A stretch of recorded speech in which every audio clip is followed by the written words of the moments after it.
आला उदल भाई मलखान ताला सैयद भाई जान गुरु हमारा लाबाला वै हो माय दाई बाबा हमारा लाबाला वै हो माय या जाओ दाई मोर ज्वाला मुखी सुमर तो लव मोर अष्टे बुझी तोर दर्शन खातर सै सबके चोला हो माय दाई तोर दर्शन खातर सै सबके चोला हो माय आल्हा उदल भाई मलखान ताला सैयद भाई जान गुरु या मेरा लाबाला वै हो माय दाई बाबा या मेरा लाबाला वै हो माय आजा वो दाई मोर ज्वालामुखी सुमरत लव मोर अष्टभुजी तोर दर्शन खातर सै सबके चोला हो माय दाई तोर दर्शन खातर सै सबके चोला हो माय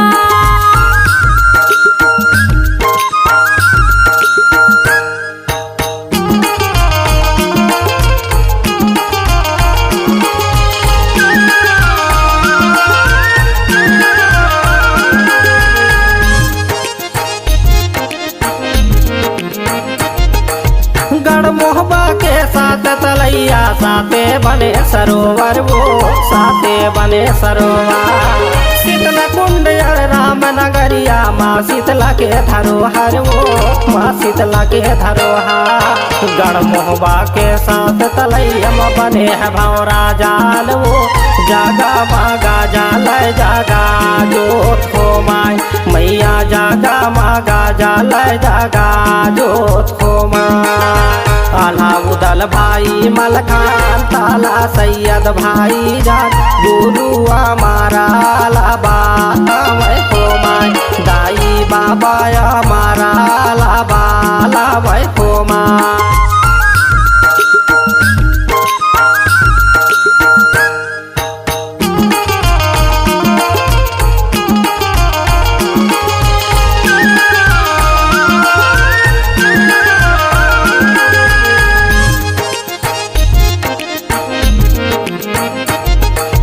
गुरु अमरा के पावन मलिया पावन धर्म द्वार रे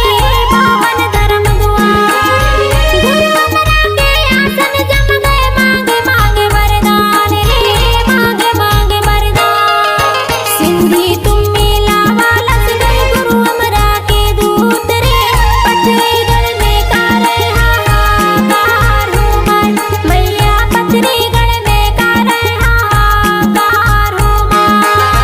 आल्हा उदल भाई मलखान ताला सैयद भाई जान गुरु या मेरा लाबाला वै हो माय दाई बाबा या मेरा लाबाला वै हो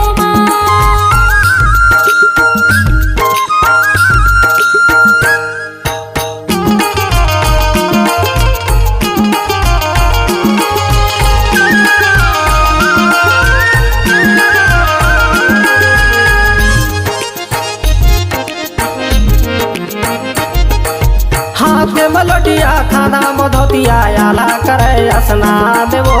आला करे स्नान होते बिहनिया सूरज के मुक्ति मांगलैस वरदान वो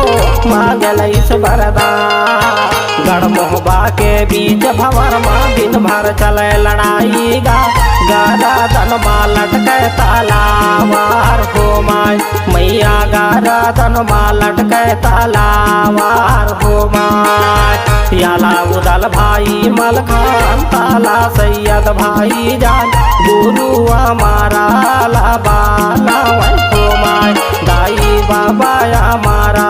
लाबाला वै हो माय या जाओ दाई मोर ज्वालामुखी सुमर तो लव मोर अष्टे बुझी तोर दर्शन खातर सै सबके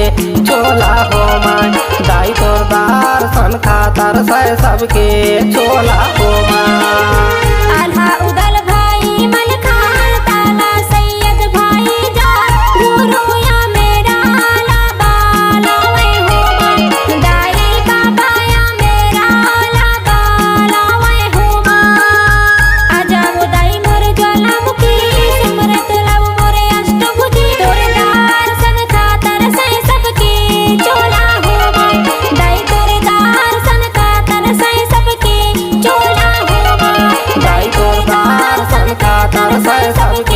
चोला बोना जाई तो दर्शन खातर से सबके चोला